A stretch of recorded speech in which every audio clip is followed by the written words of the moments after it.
नमस्कार, मैं हूं अंकुर। आप देख रहे हैं सत्य न्यूज़। एक नजर डालते हैं अब तक की सुर्खियों पर। कनाडा में एक कार्यक्रम के दौरान भारत की पूर्व प्रधानमंत्री इंदिरा गांधी की हत्या के जश्न का मामला भारत में भी तूल पकड़ गया है।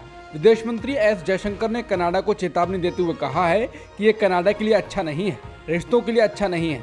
सोशल मीडिया पर झांकी का एक वीडियो भी सामने आया, जहां दिवंगत इंदिरा गांधी को खून से सनी साड़ी में दिखाया गया है। भूतपूर्व प्रधानमंत्री इंदिरा गांधी की हत्या की झांकी निकालने के मामले पर विदेश मंत्री डॉक्टर एस जयशंकर ने कहा है, यहाँ बड़ा मुद्दा कनाडा की जमीन का भारत विरोधी चीजों के लिए इस्तेमाल का है। उन्होंने कहा कि भारत विरोध के लिए कनाडा का इस्तेमाल होना ना हमारे रिश्तों के लिए ठीक है और ना उनके लिए ठीक है। डॉक्टर एस जयशंकर ने कहा कि उल्टा चोर कोतवाल को डांटे। विदेश मंत्रालय की ओर से कहा गया कि अगर किसी को शिकायत है तो हमको है, क्योंकि कनाडा खालिस्तान समर्थकों को अपनी जमीन का इस्तेमाल करने दे रहा है। उनका बयान सुनकर मुझे बहुत आश्चर्य हुआ है। दरअसल कनाडा के प्रधानमंत्री जस्टिन ट्रूडो की राष्ट्रीय सुरक्षा सलाहकार जॉडी थॉमस ने एक बयान में कहा था कि भारत उनके देश के आंतरिक मामलों में हस्तक्षेप करता है। बता दें, कनाडा के ब्रैम्पटन में पूर्व प्रधानमंत्री इंदिरा गांधी के सिख बॉडीगार्ड द्वारा हत्या को दर्शाती एक झांकी निकाली गई। खालिस्तान समर्थकों की इस झांकी में 2 सिख गनमैन पूर्व पीएम इंदिरा गांधी को गोली मारते दिखाई दे रहे हैं। ये झांकी 4 जून को ब्रैम्पटन में एक सिख परेड का हिस्सा थी, जिसमें खालिस्तान के झंडे को दर्शाया गया था। पोस्टर में लिखा था, ये है बदला। कांग्रेस नेता और पूर्व केंद्रीय मंत्री मिलिंद देवड़ा ने सोशल मीडिया पर कनाडा का वो वीडियो वायरल साझा किया है जिसमें इंदिरा गांधी की झांकी निकाली जा रही है। मिलिंद देवड़ा ने ट्वीट कर कहा है, कनाडा के ब्रैम्पटन शहर में इंदिरा गांधी की हत्या को दर्शाने वाली 5 किलोमीटर लंबी परेड से एक भारतीय के तौर पर मैं स्तब्ध हूँ। देवड़ा ने कहा, यह पक्ष लेने के बारे में नहीं है, ये देश के इतिहास के सम्मान और इसके प्रधानमंत्री की हत्या की पीड़ा के बारे में है। देवड़ा के ट्वीट को टैग करते हुए कांग्रेस महासचिव जयराम रमेश ने कहा, मैं पूरी तरह से सहमत हूँ, ये निंदनीय है और डॉक्टर एस जयशंकर को इसे कनाडा के अधिकारियों के साथ मजबूती से उठाना चाहिए। इधर भारत में कनाडा के उच्चायुक्त कैमरन मैके ने इस घटना की निंदा करते हुए कहा, वो इस घटना से हैरान है। अपने आधिकारिक ट्विटर हैंडल पर कैमरून मैके ने कहा, कनाडा में एक कार्यक्रम की रिपोर्ट से मैं स्तब्ध हूँ जिसने दिवंगत भारतीय प्रधानमंत्री इंदिरा गांधी की हत्या का जश्न मनाया। नफरत या हिंसा के महिमा मंडन के लिए कनाडा में कोई जगह नहीं है। मैं स्पष्ट रूप से इन गतिविधियों की निंदा करता हूँ। कनाडा स्टूडेंट वीजा पर अपने यहाँ आए 700 भारतीय छात्रों को देश से निकालने जा रहा है। इन छात्रों पर आरोप है कि ये फर्जी दस्तावेजों के जरिए कनाडा आए थे। पंजाब राज्यों के 2 एजेंटों ने इन्हें फर्जी दस्तावेजों के जरिए कनाडा भिजवाया था। वहीं कनाडा गए छात्रों का कहना है कि उनकी कोई गलती नहीं है। इस फैसले से नाराज छात्र कनाडा स्थित भारतीय उच्चायोग के सामने धरने पर बैठे हैं। इन छात्रों के समर्थन में पंजाब सरकार ने केंद्र सरकार को पत्र लिखा है। पत्र में छात्रों के वीजा की समस्या का समाधान करने और उन्हें वर्क परमिट दिए जाने की अपील की है। छात्रों के देश निकाला के लिए कनाडा की बॉर्डर सर्विस एजेंसी ने पत्र भी जारी किया है। वहीं प्रधानमंत्री जस्टिन ट्रूडो ने कहा है, वो प्रत्येक मामले का मूल्यांकन करेंगे और धोखाधड़ी के शिकार लोगों को अपनी स्थिति बताने का अवसर मिलेगा। प्रधानमंत्री ने कहा, धोखाधड़ी के शिकार लोगों को अपनी स्थिति का प्रदर्शन करने और अपने मामले का समर्थन करने के लिए सबूत पेश करने का अवसर मिलेगा। उन्होंने कहा कि हमारा ध्यान दोषियों की पहचान करने पर है, न कि पीड़ितों को दंडित करने पर। विदेश मंत्री एस जयशंकर ने कनाडा से भारतीय छात्रों के मामले को लेकर कहा है कि विदेश मंत्रालय और कनाडा में स्थित भारतीय उच्चायोग इस मामले को हल करने के लिए काम कर रहे हैं। इसके साथ ही उन्होंने कहा है कि दोषियों को सजा मिलनी चाहिए। बता दें, ये छात्र मुख्य रूप से पंजाब से हैं, जो कथित फर्जी एडमिशन ऑफर के कारण कनाडा से निर्वासित किए जाने का फैसला किया है। इन छात्रों पर निर्वासन का खतरा मंडरा रहा है, क्योंकि कनाडा के अधिकारियों ने पाया है कि उन्हें शैक्षणिक संस्थानों से मिले एडमिशन ऑफर नकली थे। पंजाब में लोकसभा चुनाव 2024 से पहले राजनीति फिर से करवट लेते हुई दिखाई दे रही है। कहा जा रहा है कि पंजाब में एक बार फिर से बीजेपी और अकाली दल के बीच गठबंधन हो सकता है। अंग्रेजी अखबार इंडियन एक्सप्रेस से बातचीत में अकाली दल के एक सीनियर नेता ने कहा कि पार्टी फिर से गठबंधन की इच्छुक है और बीजेपी विकल्पों पर विचार कर रही है। उन्होंने ये भी कहा कि लोग इन दोनों दलों के फिर से एक साथ आने में उम्मीद की किरण देखते हैं। बता दें, अकाली दल और बीजेपी करीब 2 दशकों तक एक साथ रहे हैं। दोनों दल 2019 का लोकसभा चुनाव साथ लड़े थे, लेकिन 2020 में अकाली दल ने कृषि कानूनों पर नाराजगी जताते हुए खुद को एनडीए से अलग कर लिया था। नाबालिग पहलवान के पिता ने WFI के पूर्व अध्यक्ष ब्रजभूषण सिंह के खिलाफ लगाए यौन शोषण के आरोप वापस ले लिए हैं। उन्होंने कहा कि ब्रजभूषण ने महिला पहलवान के साथ साथ भेदभाव किया था। नाबालिग के पिता ने कहा कि हमने 5 जून को कोर्ट में बयान बदल दिए थे। मैंने किसी लोभ या लालच में नहीं, डर की वजह से बयान बदले हैं। उन्होंने कहा कि मैं नहीं कहना चाहता हूं कि किसने धमकी दी है, मेरा भी परिवार है। अगर मुझे कुछ हो गया तो मेरा परिवार बर्बाद हो जाएगा। मुझे डर लग रहा है, मेरा पूरा परिवार डिप्रेशन में है। पहलवानों के मुद्दे पर एक नया मोड़ आ गया है। हिंदुस्तान टाइम्स की रिपोर्ट के अनुसार एक नाबालिग पहलवान के पिता ने अपने बयान को बदल लिया है और दावा किया है कि उन्होंने और उनकी बेटी ने ब्रजभूषण के खिलाफ कुछ झूठे आरोप लगाए थे। हिंदुस्तान टाइम्स की रिपोर्ट के अनुसार नाबालिग पहलवान के पिता ने अपने ताज़ा बयान में कहा है कि हमें ब्रजभूषण शरण सिंह से कोई शिकायत नहीं है। हमने 5 जून को दिल्ली में मजिस्ट्रेट के सामने नए बयान दर्ज कराए हैं और पहले के कुछ बयानों को बदला है। उन्होंने कहा कि मैं एक लड़की का पिता हूं और इस लड़ाई में नहीं पड़ना चाहता। मैंने शिकायत वापस नहीं ली, लेकिन नए बयान दर्ज कराए हैं। लड़की के पिता ने हिंदुस्तान टाइम्स को फोन पर बताया कि WFI प्रमुख ब्रजभूषण ने उनकी बेटी का यौन उत्पीड़न नहीं किया था।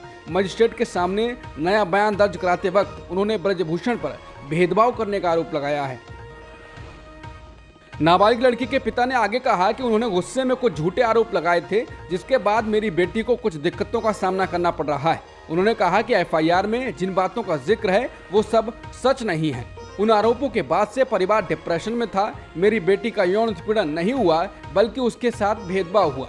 उन्होंने कहा कि ब्रजभूषण के खिलाफ यौन उत्पीड़न के आरोप गुस्से में लगाए गए थे, क्योंकि उनकी बेटी एशियाई चैंपियनशिप के लिए पिछले साल के ट्रायल के फाइनल में हार गई थी। नाबालिग के पिता ने कहा कि मैच ड्यूटी पर मौजूद पूरा स्टाफ दिल्ली से था और विरोधी लड़की भी दिल्ली से थी, जो अवैध है। मैंने अपना बयान बदल दिया है। उन्होंने कहा कि कुछ आरोप सही थे तो कुछ झूठे थे। ब्रजभूषण ने मेरी बेटी का यौन उत्पीड़न नहीं किया था, लेकिन उसका दृष्टिकोण उसके प्रति पक्षपातपूर्ण था। पिता ने कहा कि मुझे ब्रजभूषण शरण सिंह से कोई शिकायत नहीं है। मैं एक लड़की का पिता हूं और इस लड़ाई में शामिल नहीं होना चाहता। मैंने शिकायत वापस नहीं ली, लेकिन नए बयान दर्ज किए हैं। बता दें, इससे पहले पीड़िता के पिता ने ब्रजभूषण सिंह पर यौन उत्पीड़न का आरोप लगाया था। सचिन पायलट के द्वारा नई पार्टी बनाने की खबरें लगातार चल रही हैं और सचिन पायलट ने इसका खंडन भी नहीं किया है। इस बीच इंडियन एक्सप्रेस ने बीजेपी नेताओं से बात की है, जिसमें उनका कहना है कि कांग्रेस से सीधे लड़ाई में उनका फायदा होगा, पायलट के पार्टी बनाने से उनका नुकसान होगा। भाजपा के अनुसार राजस्थान में अधिक पार्टियों की उपस्थिति गहलोत के नेतृत्व वाली कांग्रेस सरकार को सत्ता से हटाने को कठिन बना सकती है। बीजेपी नेता का कहना है कि जब बहुत सारे खिलाड़ी होते हैं तो सरकार विरोधी वोट भी विभाजित हो जाते हैं। बता दें, आम आदमी पार्टी राज्य की अधिकांश 200 सीटों पर उम्मीदवार उतारना चाह रही है। वहीं भारतीय ट्राइबल पार्टी, राष्ट्रीय लोकतांत्रिक पार्टी और राष्ट्रीय लोकदल भी चुनाव में उतरेंगे। इस बीच बीजेपी के एक नेता का कहना है ये पार्टी को क्षेत्रवार रणनीति तैयार करने के लिए मजबूर करता है, क्योंकि ये छोटी पार्टियां न केवल सरकार विरोधी वोटों को विभाजित कर सकती हैं, बल्कि हमारे वोट भी चुरा सकती हैं। बीजेपी नेताओं का कहना है कि पायलट के कांग्रेस अध्यक्ष होने और 2018 के विधानसभा चुनाव में एक संभावित CM उम्मीदवार होने के कारण उनके समुदाय गुर्जरों ने, जो कि भाजपा का समर्थन आधार माना जाता है, और मीणाओं ने कांग्रेस को वोट दिया था। इसके परिणाम स्वरूप कांग्रेस ने क्षेत्र की 26 में से 25 सीटों पर जीत हासिल की थी। कुछ भाजपा नेताओं ने बताया कि पायलट के कांग्रेस से अलग होने और नई पार्टी बनाने की स्थिति में भाजपा इन क्षेत्रों में अपना समर्थन आधार हासिल करने में सक्षम नहीं हो सकती। उन्होंने कहा, लेकिन अगर पायलट कांग्रेस में बने रहते हैं तो भाजपा अपने उम्मीदवारों के लिए अपने वोट बैंक को काफी हद तक वापस पाने में सक्षम होगी। केंद्रीय मंत्री स्मृति ईरानी ने कांग्रेस नेता राहुल गांधी के मोहब्बत की दुकान वाले बयान पर कहा है कि जब राहुल गांधी मोहब्बत की बात करते हैं तो क्या इसमें सिखों की हत्या और राजस्थान से महिलाओं के अपहरण की घटना को भी शामिल करते हैं। इसके साथ ही स्मृति ईरानी ने कांग्रेस नेता राहुल गांधी पर आरोप लगाया कि उनका भरोसा देश के लोकतंत्र से उठ गया है। उन्होंने कहा कि उनका मोहब्बत देश के लोकतंत्र के खिलाफ विदेशी ताकतों से हस्तक्षेप की मांग के लिए विवश करता है। दावा किया कि लोकसभा चुनाव के नजदीक आते ही इस प्रकार की गतिविधियों का बढ़ना इस बात का संकेत है कि सत्ता की भूख में वो देश की लोकतांत्रिक प्रणाली पर चोट करने पर आमादा हैं। ईरानी ने कहा कि जब आप मोहब्बत की बात करते हैं तो क्या इसका मतलब उन लोगों के साथ साझेदारी करना है जो भारत के लिए अड़चनें खड़ी करना चाहते हैं? जब आप मोहब्बत की बात करते हैं तो क्या वो मोहब्बत आपको अपने ही लोकतंत्र के खिलाफ बाहरी लोगों के हस्तक्षेप की मांग करने के लिए मजबूर करती है? ये कैसा इश्क है जो अपने देश से नहीं बल्कि अपनी सियासत से है? कांग्रेस ने स्मृति ईरानी पर मोहब्बत की दुकान को लेकर प्रतिक्रिया दी है। कांग्रेस प्रवक्ता सुप्रिया श्रीनेत ने कहा है कि प्रिय स्मृति ईरानी जी, सुनने में आया आप जानना चाहती हैं मोहब्बत क्या है, तो सुन लीजिए। मोहब्बत हिंदुस्तान को एकजुट रखने में है, मोहब्बत विविधता को बनाए रखने में है, मोहब्बत हर धर्म हर जाति का सम्मान करने में है, मोहब्बत इस देश की बेटियों के साथ खड़े रहने में है, मोहब्बत अन्याय और अपराधियों के खिलाफ लड़ने में है, मोहब्बत 9.2 लाख बच्चे कुपोषित न हो इसमें है, मोहब्बत रेल दुर्घटना में जिम्मेदारी तय करने में है, मोहब्बत गरीब के आटा और दही पर जीएसटी न लगाने पर है, मोहब्बत गांधी और गोडसे की लड़ाई में गांधी के साथ में है। उन्होंने कहा कि अपने नेता राहुल गांधी से नफरत का जवाब मोहब्बत से देना सीखा है। इसके साथ ही उन्होंने लिखा कि ये तो विशेष आपके लिए है, तुमको आता है प्यार पर गुस्सा, मुझको गुस्से पर प्यार आता है। एलजेपी रामविलास के प्रमुख चिराग पासवान ने विपक्षी एकता को लेकर प्रतिक्रिया दी है। उन्होंने कहा है कि बिहार के मुख्यमंत्री जो एक ठीक ब्रिज नहीं बनवा सकते, वो विपक्ष को एकजुट करने की कोशिश कर रहे हैं। पासवान ने कहा ये विपक्षी एकता का ब्रिज भी वैसे ही धराशायी होगा जैसा इनका कुछ पहले निर्माणाधीन ब्रिज रहा है। हम साल 2014 से देख रहे हैं, विपक्ष एक साथ आता है, हाथ पकड़कर फोटो खिंचवाता है, लेकिन चुनाव आते आते भानुमति का कुनबा बिखर जाता है। ये फिर से धराशायी ही होगी।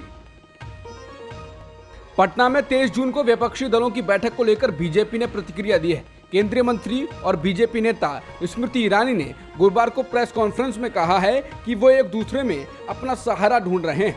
उन्होंने कहा कि जो एक दूसरे में सहारा ढूंढ रहे हैं, जो खुद अपने पैरों पर खड़े होने में विफल हैं, जो जहां एकत्रित होने वाले हैं वहीं पर 1750 करोड़ रुपए का ढांचा पानी में बह गया है। उनके अरमान भी 2024 में इसी तरह से पानी में बह जाएंगे, ये मेरा विश्वास है।